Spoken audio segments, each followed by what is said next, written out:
Rex Hunt was a giant on the football landscape for more than 40 years, and not simply because he stood 191 centimetres and weighed almost 100 kilograms. He was the face of radio station 3AW, a Channel 7 poster boy, Australia's internationally acclaimed fisherman and a Herald Sun columnist. What happened from there, Rex? That's all gone downhill in the last few years, Michael. I started off slowly, then completely slackened off, but you bring back some good and mixed memories. Well, I mean, it has been a fairly dramatic decline for someone as big as you were. You were almost the most visible and best-known figure in Victoria for a long time. Didn't set out to be that way, but I did promise myself that I would never, ever take off anybody, and I'm referring to Harry Beitzel when I took over from Harry Beitzel at 3AW, that I'd always be myself. And the fact of the matter is sometimes it's come off and other times it hasn't. But you say a dramatic decline, I suppose in profile, but just the last weekend I've broadcast to 76 radio stations throughout Australia. You're working for Croc Media now? Croc Media, yep. Under the banner of AFL Live, through 78 stations, mainly the rural people. I'm not allowed into Melbourne for obvious reasons because, you know, it's very, very competitive. But I'm comfortable where I am. During the week I either go fishing or get in the garden or go to fairy ballet with my granddaughters. But I'm in a pretty good place at the moment. The profile mightn't be there, but I'm doing what I do and I consider that as wealthy. Is fishing more your passion than football? Oh, without a shadow of a doubt. I've made a living and a very good living out of fishing and football. But on my day off, I go fishing and I just, how good is that? A few of us had the view that you had some demons during the time that we worked with you. You're now telling me that they've passed, that you've exorcised them? Well, you know, you say demons. I've had a lot going on in my mind over my life. But recently, when I hit the headlines for the wrong reasons, I had to make peace with myself. I have a wonderful family who helped me do that. But I also had to understand that I can't change anything. And my wife wrote something on a pad one day that I saw in her bedroom. And she said, you have to make peace with the past before you move on to the future. And then our daughter gave us a beautiful granddaughter called Mia. And then she gave us another granddaughter, Poppy. And I just thought, you're a grandfather's age. It's about time you started to act and enjoy being a grandfather. That's a profound message from your wife, Lynn, given because you've inflicted some pain on her over the journey. I have had some horrible moments where I thought, why would you ever want to stay with me? But the quality of the lass that I met in 1968 as a young league footballer has never, ever waned. And I know she won't like me saying this, but at a gathering of very, very special friends, including Ian Stewart, who's a dear friend of yourself and myself, and Stan Alves and Robert Walls and some family, I finally said what I thought I should have said for a long time of what Lynn meant to me. And without Lynn, I'd either be in jail or in Boot Hill. Wow. No doubt. Absolutely no doubt. And it's the best thing that ever happened to me is meeting my wife. Let me take you back to that meeting you had with Shane Healy, who's the general manager of 3AW. Yeah. Shane Healy was your on-air partner for a long time. Yeah. You christened him the Kid. The Kid. He calls you in and he tells you that you're going to lose the prime job in your life. Shane said that he'd done one of his surveys, and I always sort of have a chuckle when Shane does his surveys. He's taken a book out to several people, and you're not as popular as what you used to be, and what you're going to hear is not going to be to your liking. We want you to go to Sunday. We'll give you a 2-year contract. You can continue on with the fishing, but we decided to go in another direction. And I said, who with? He said, well, we've spoken to several people. And I said, Shane, Brian Taylor's the man. He said, yeah. I said, because it's been on the front page of every newspaper. I could have gone two ways there. I could have gone the old style, bang and bash and up yours and all that sort of stuff. Or I could have done what I did was stand up, shake Shane by the hand and say, I respect your position as general manager, but I don't respect your decision to give me an offer that I can refuse. I'm going on holiday with my wife. I'll let you know in a week. So I went on holidays. And I got a call from my daughter who said, James Brayshaw and Gary Lyon have rung and they want to meet with you. And I just thought, gee, this is interesting, the footy show, you know, perhaps Sam with his problems, of his health problems, they might like me to do street talk. They came down to my place overlooking the bay and they said, we've lost Brian Taylor. at Triple M. We want you to take his place.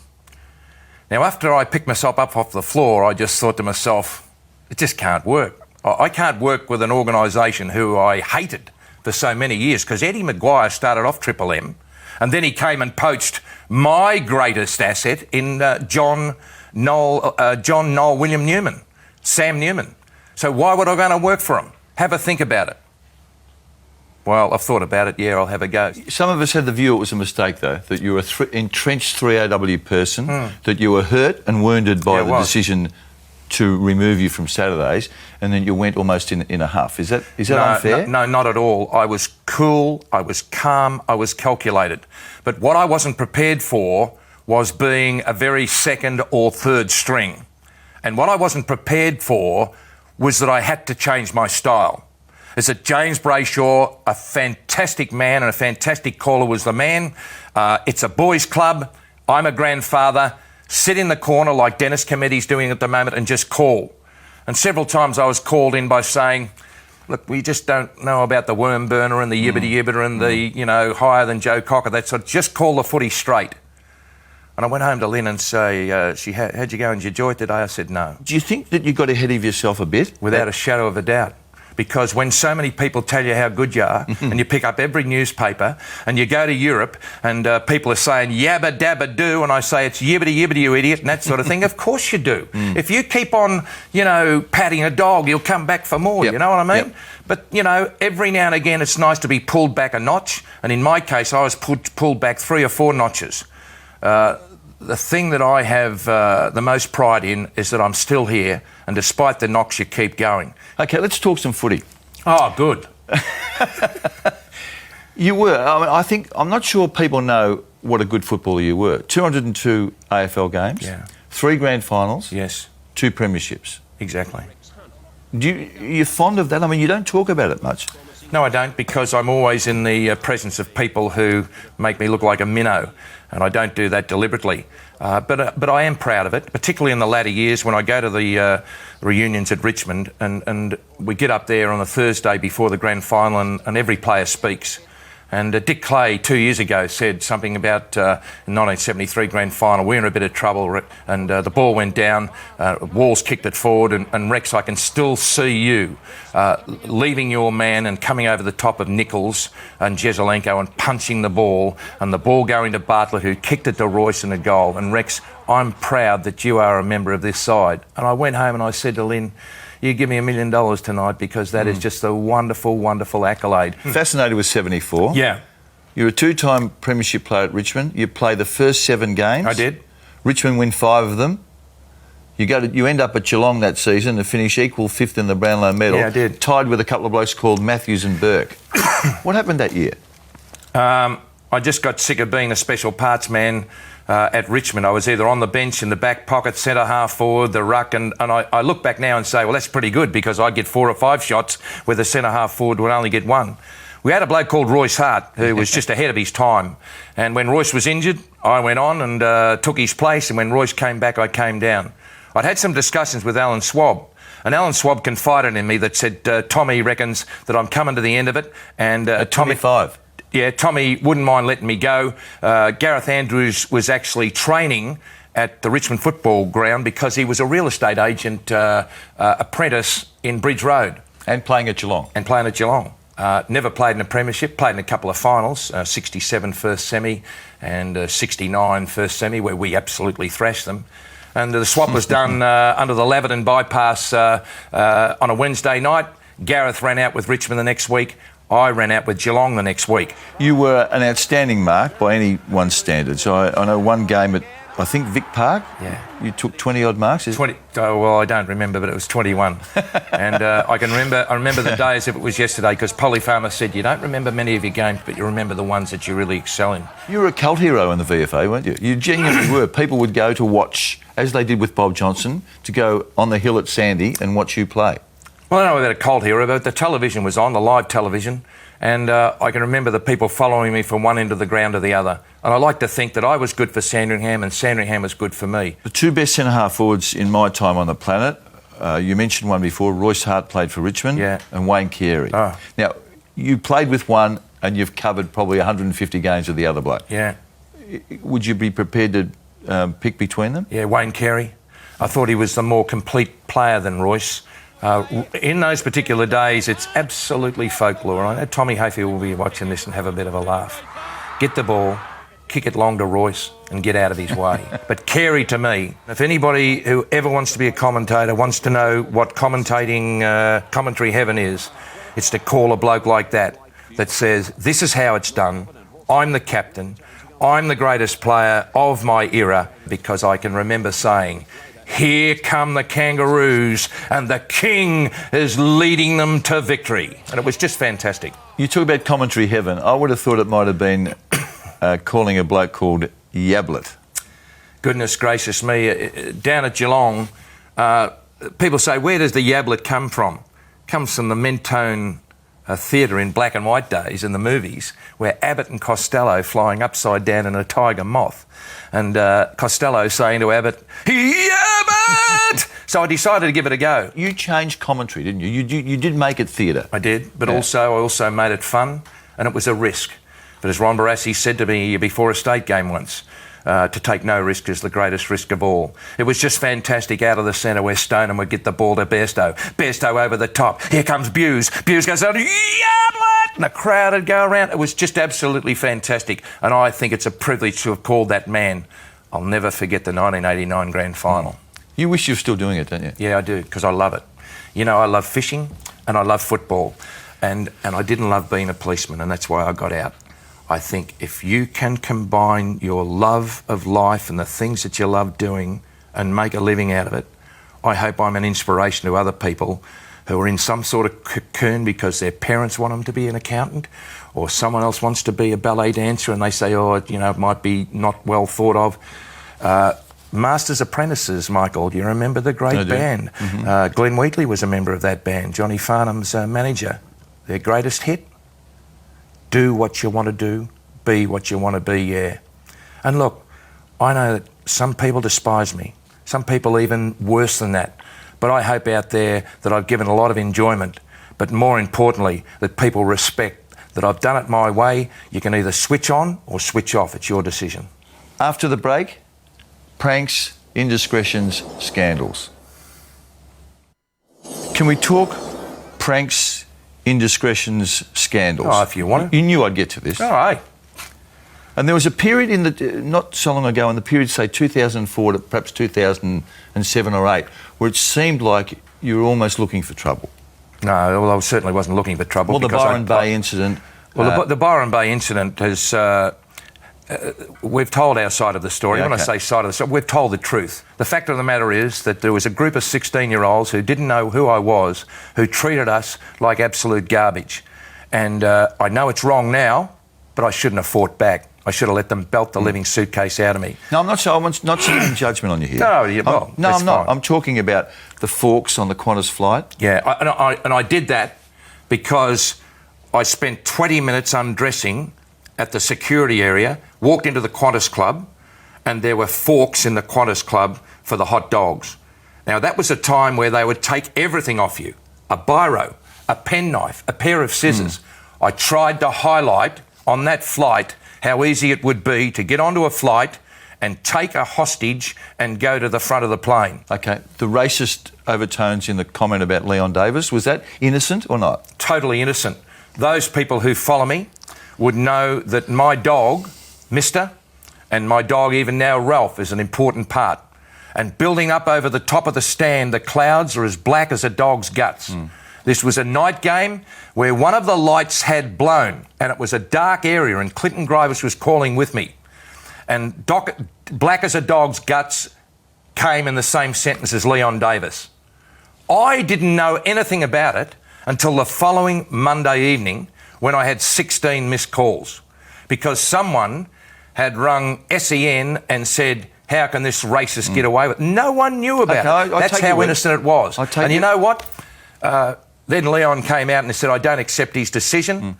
And then Eddie got Leon and I together with Michael Long. And after 5 minutes, Leon said, storm in a teacup, I see where you're coming from. And Michael said, thank you very much. The road rage incident? Yeah. Well, the road rage is a nice headline, isn't it? But anyhow, I just asked you. You're driving along Beach Road, mind your own business. Your car gets thumped from behind 4 or 5 times. The next minute you've got a bicycle helmet through your open window headbutting you. Of course, I know what you'd do, Michael. You'd drive on and say, "Oh, have a nice day." No, I wouldn't do that. No. Well, I didn't either. And it was perceived that I was road raged. I tell you what, let's leave it there. Okay. The last one, and you know, it's weak of me to leave it till last, but the sordid story about the sex scandal that was in the papers. I mean, you were interviewed by the Herald Sun. Yeah. And I think your time over again, you wouldn't have done that interview. Oh, I think I would. Would you? Because I had the message loud and clear that there was going to be a story there anyhow, whether I was interviewed or not. And I went to my family and we decided. Not a great time in our life, but a fantastic time in the life of my family when we all decided that no matter what, we would stick together. I can see the disappointment on a lot of people's face that they thought that might have been the end of me. But Stephen Waugh rang me, as I said, and said, "Not how you celebrate victory, it's how you come back after this." I certainly would never, ever have done that if I'd have known the disgrace and discomfort I'd bring on my family.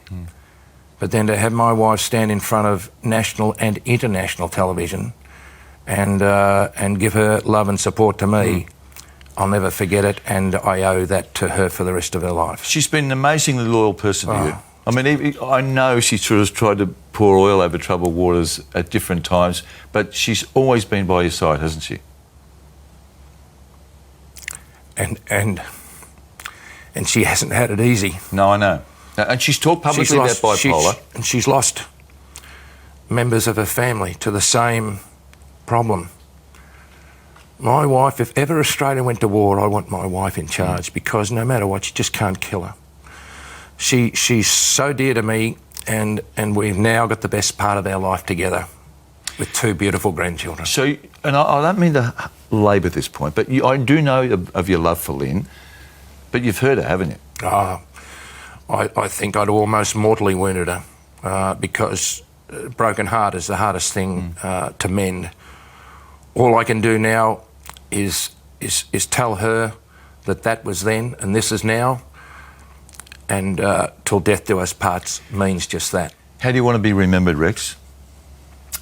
Well, certainly not like Spike Mulligan saying I told you I was sick on his headstone. I'd like to remember it as the fat kid from Parkdale who had a go, who had enough guts to get out of the security of the Victorian Police Department and the security of the fortnightly check, and to have a go and damn the consequences. To have a go and to do the very best with what ability you've had. I'm happy to be a member of the 200 Club and the Premiership Club. My life membership of the AFL Media Association and my induction into the Hall of Fame at the MCG Media Centre means everything to me. People can remember me the way that they want. Do you care that there is an element of the population that, in your words, has contempt for you? I used to, because it used to drive me. Now, my daughter taught me one very, very important thing. What people think of you, Dad, is none of your business. And the other thing is that Sam Newman said to me, you can't change the way people think, because if you change it, they think it anyhow. So I'm comfortable with the fact that, hey, is everyone like you, Michael? No. Oh, well, there you are. Does it worry you? Yep. Does. Well, see me for a cup of coffee, I'll tell you, mate, because it gets nowhere. Don't lose any sleep. No, I take your point. I want to ask you about a young man who was very dear to you, a young man called Clinton Grievous. I still shake my head in absolute... 32 years of age and gone, and apart from the fact he had this immense talent, but I mean just the personal loss for you. I remember the hot Saturday, January morning, 4 or 5 years ago, I think it was. Lynn and I flew from Canberra down to Melbourne for Ian Stewart's daughter's wedding. And we were both there. We were both there. I sat down while Rachel was helping Lynn get together. She was well and she looked magnificent. We're going to have a happy day. And Lynn and Rachel came racing down the stairs because I cried out and I shrieked. Graham Mott, 3RW General Manager, was on the phone saying that he was standing at Clinton Grievous' building and they're just removing Clinton's body from the apartment. And I could not believe it. The first person I rang was Michael Green, who was at the wedding, and he handed the phone to you, and you said, "Is it true?" And I said, "Yes." It was the most profound time, apart from my immediate family, of sadness and grief that I'd ever had. But you know what the most poignant thing was? I reckon then I knew that that was just about the end of me, because Clinton was my greatest friend. You loved that boy, didn't you? I did. I loved that boy as if he was my own. And he understood the theatre of it. He understood that we could actually be a great team. And my thoughts on commentary, both in both electronic mediums, in television and radio, are that the mixture of a rough, raspy football voice and a beautifully manicured journalist voice was there. Ian Major and Jack Dyer, you know what I mean? And Clinton and I had everything going for us, and it was just taken away from us. And it's not just his immediate family. The football world and the sporting world was robbed of a beautiful, beautiful man. Yeah, I couldn't put it any better than that. What's the biggest regret in your life? That probably some people close to me, that I haven't told them in the right words what they mean to me. Probably the regret was that at so many times it was all about me, and I'm not defending that at all, because it was just absolutely, it was like a drug. The adrenaline that ran before that red light came across the road. At one stage they call it Channel Rex, you know what I mean? And you get off on Channel Rex, you know, yeah, beauty, that sort of thing. You love that. You refer to it as Channel Rex, yeah, don't I you? do. Yeah. I do. And who wouldn't? Who wouldn't? But it's not the real world. I suppose you shouldn't go on with life and regrets because you can't change them. I just hope when I take my last breath that I haven't got any regrets, because I'm making up for lost time now, particularly with my family. And particularly, I would just think, if you're a brown or a rainbow trout and you're thinking of coming to the surface and taking a chironomid or a mayfly between November and March, think again. One more I want to ask you about your footy. I was in the media box with you at the weekend. It was you were Lord of the Manor for so long there, and I watched you. You were seated at a table by yourself, and you called me over and we talked. Are you able to cope with that? Does that cause you any stress? Absolutely none. No. Because I'm not the centre of attention. I don't have attention deficit syndrome. I certainly don't. I enjoy that. How can I say this without my detractors saying, here we go again? I love the respect that I've got from people who come over and say good day to me. Mm-hmm. People are racing out of radio boxes, out of the print media area to get a pie or to go to the loo. Good on you, Rexy. Oh, fantastic. Good show yesterday morning. Nose flathead abiding, that sort of thing. That's what I really like, is when I walk into the MCG, I just love the respect. I really do. I want to ask you about this. I would think, from my outside vantage point, might have been the toughest day of your professional career. We're at Etihad Stadium, the 3AW commentary team. The Herald Sun had carried the story about that sex scandal, and you turned up as appointed and took talkback and spoke with us for 20 minutes at the top of that program. How difficult was that? I knew it had to be done. You won't believe it, but 10 years ago I was frightened of the dentist. You know what I mean? And then I got over it. But I knew it had to be done. I've never had a problem with self-discipline. The self-discipline is doing something you know has to be done, although it might hurt yourself and other people, but you've got to do it anyhow. I had to clear the air. I had to face my detractors. I had to speak to the audience who had given me so much support and try and explain to them. How do you explain such a grubby affair that was made public, by the way? And you know why I accepted it? Because I'd been grubby to other people in my life, and it was time for me to be tied up and take my 10 lashes.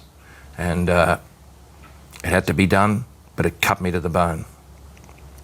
But I went on that night and I broadcast the game as if it was going to be my last, because that's what I remember thought it was right. It was an amazing 2 hours before the Not game. much that theatre day. in that, Michael, There I was can no tell you theatre in now. that. And just that moment of Tony Shaw with his arm around you.